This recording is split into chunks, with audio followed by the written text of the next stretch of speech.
Je vous souhaite, même s'il est un poil tard au mois de février, une très bonne année.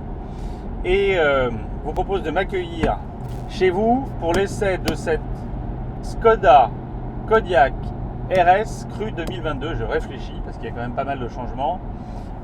Particularité, c'est quoi? Toute la gamme Kodiaq est restylée.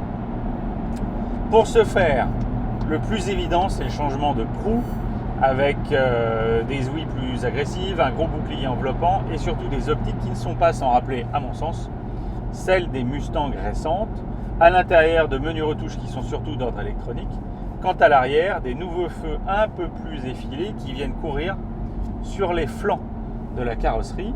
Après, pour le reste, le changement majeur, vous vous en doutez, qui est d'ailleurs assez inédit, c'est l'arrivée sous le capot d'un 4 cylindres 2 litres turbo essence en lieu et place du 2 litres biturbo diesel cette fois, qui équipait le RS 240 chevaux jusqu'à l'an passé. Cette version développe 245 chevaux, plus de 37 000 kg de couple. Elle lui va comme un gant puisque la voiture avec ses 4,70 m est relativement lourde, mais c'est pas non plus une enclume. En version 150 chevaux que j'ai eu l'opportunité d'essayer la semaine passée, c'est très doux, c'est très agréable, la voiture est très silencieuse. Par contre, elle est relativement indolente, surtout en charge. Ici, pour peu que vous jouiez, ce que je viens de faire d'ailleurs, question d'habitude, avec la boîte en la mettant régulièrement sur sport pour gagner de l'entrain, les performances sont bonnes, la consommation est décente puisque le couple suffisant permet d'éviter justement de tirer sur la boîte. Et du bilan des courses, on tourne globalement, moi qui vais beaucoup au bureau là, toute cette semaine en tout cas, à cause du temps pourri, autour de 10 litres. Ça c'est important. Autre point d'importance que vous découvrirez par le prisme de la deuxième partie de notre enquête IFI qu'on avait inaugurée en début d'année 2021, c'est le changement d'équipement dont Skoda vous gratifie avec l'option Canton à peine 450 € que je vous exhorte, non, que je vous oblige à prendre si vous achetez cet engin. Vous ne le voyez peut-être pas sur la GoPro, sur les portes à l'avant viennent d'apparaître 2 haut-parleurs surround circulaires qui doivent faire 10 cm, bon an mal an, qui viennent du coup en accord avec une nouvelle fonction qui, en plus de la focalisation sonore, vous autorise à sélectionner un surround avec une gestion Dolby Pro Logic 2. Il y a longtemps qu'on ne l'avait pas vu ça en voiture. La première fois que j'ai vu un Dolby Pro Logic, c'était dans une Volvo C70, celle du Sein, et donc ça remonte à plus de 20 ans.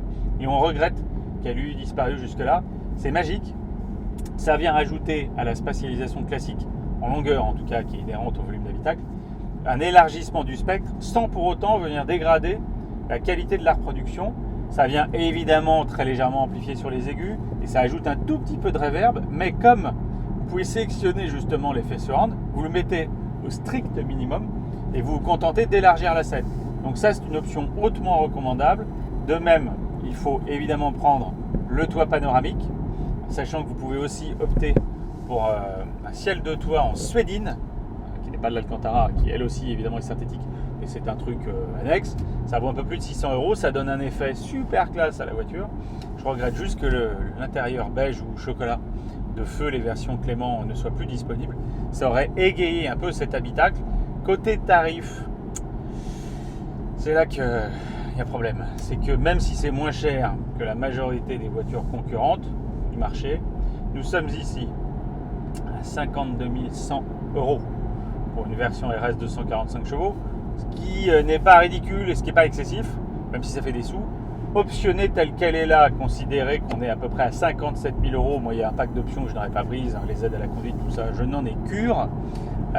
Par contre, et là ça couine, 19 500 € de malus avec 197 grammes de CO2.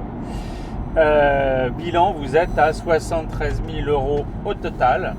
Alors vous, je sais pas, mais moi pour un Skoda Kodiaq RS, 73 000 €, ça me fait bobo. Un dernier point dont je voulais vous parler, c'est ceci. Alors vu que je roule, est-ce qu'on l'entendra? Je ne suis pas sûr. La voiture est équipée comme sa cousine Octavia d'un système de sonorisation purement artificiel qui transforme le 4 cylindres en Mammouth V8. Alors écoutez ça, que dalle. Je sais pas, je fais la même. Alors j'espère que ça fonctionnera avec le micro. En substance, les haut-parleurs vous permettent de reproduire une sonorité amplifiée qui s'entend également, c'est ça qui est marrant, à l'extérieur, puisqu'il y en a aussi un dans l'échappement. Regardez.